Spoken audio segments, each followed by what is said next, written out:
Welcome to Firearms of America, and today we're gonna do some double tapping with this DoubleTap. Yes, chambered in 9mm, and as you guys can see, this is a Derringer.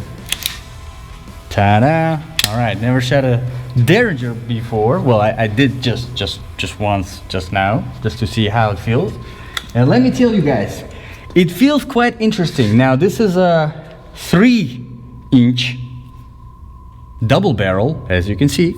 And what you do is, in order to load it, you place the cartridge directly to the chamber. Now, the way this works is a double action trigger, and first it strikes the one in the lower or the upper barrel, depending on the mood. Let's see if we can tell which one is first. But as you can see, there is practically no aggression on the grip, aside from this checkered something and a little bit for one of your fingers on the front. Now I kind of wish there was the same aggression that is on the front.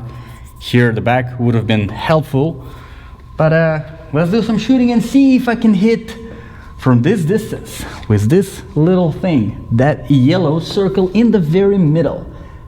Now, I have to say, the sights on this are practically non-existent. Let's see if we can do something. Cow. Kinda don't want to do it again, but for the purposes of this video, I will. See if I can have my palm survive another one of these. All right. Ouch. And in order to reload it conveniently, you could release this to a barrel release, because yeah, remove the empty cartridge, which is quite hot, and then with a very easy access to the storage compartment here in the magazine well, by pulling out this little piece of rubber. As you can see, I have 2 more rounds, sticking it in, and you're ready to go with another one. But please don't make me do that again. Okay, so let's talk a little bit about the recoil, because that's one of the important factors. This is not the type of gun you want to practice with, because you're not gonna like it. Trust me, you're not gonna like it at all. The sights, as I mentioned, they're practically non-existent. You do have a little bit of indent here on the back of the frame, which is aluminum frame, by the way, and you do have a little bit of a bump here on the front, so it kind of gives you an idea where you're shooting. Not very helpful, although it really doesn't matter, because considering how much recoil you have from this thing, probably not going to hit a target from this much of a distance anyway. So there's really a close, more of a defense, self-defense oriented gun. I wouldn't recommend this as your primary weapon, obviously, but because it's so low profile, sort of square in the shape and so thin, you can easily put it in the back pocket, and it really looks like you are carrying a wallet. So if your normal,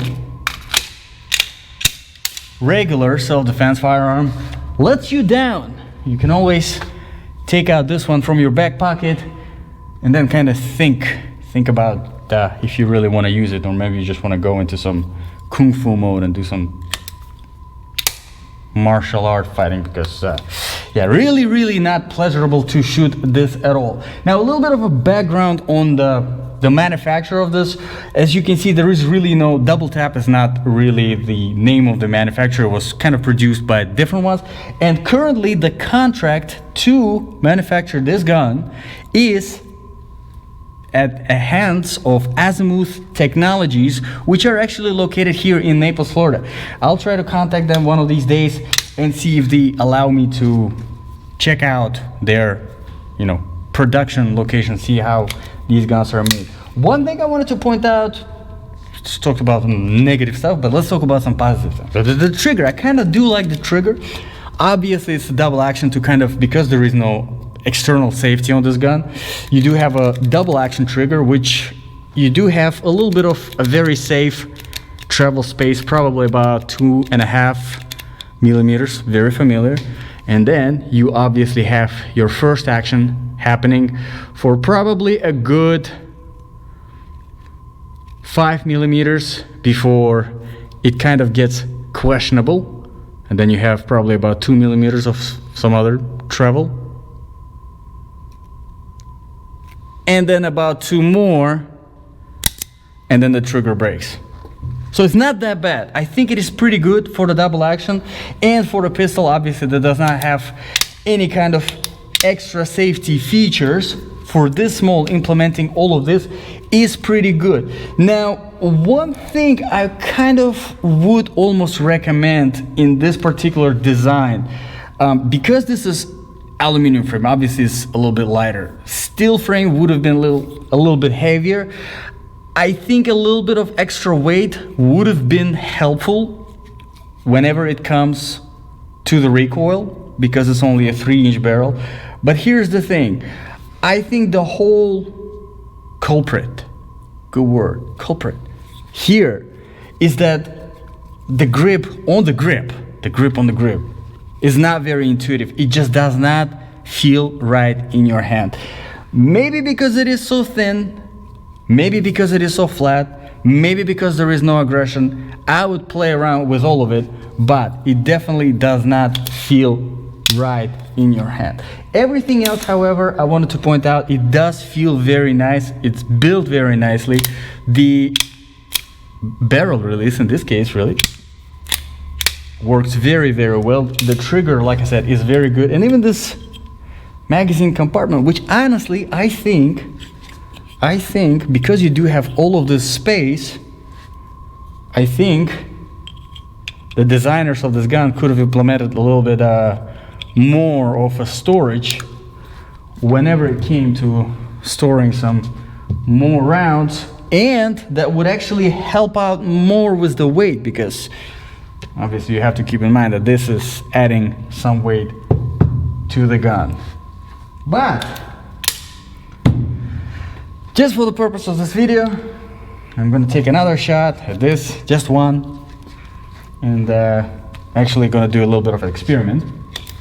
I'm going to put a round at the top barrel, and then we'll see which one shoots first. Is it the bottom or is it the top? Let's find out. Okay, one last time.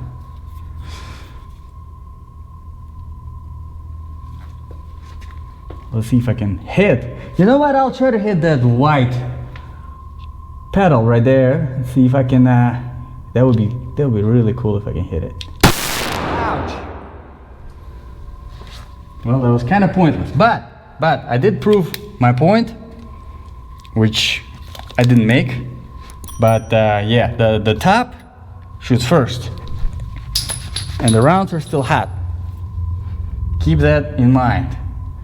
So, overall, I think this might not be a great option whenever it comes to self-defense. Definitely would not recommend it to any of my female watchers, because, you know, smaller guns, purse guns, a lot of times referred to, carried in the purse, obviously.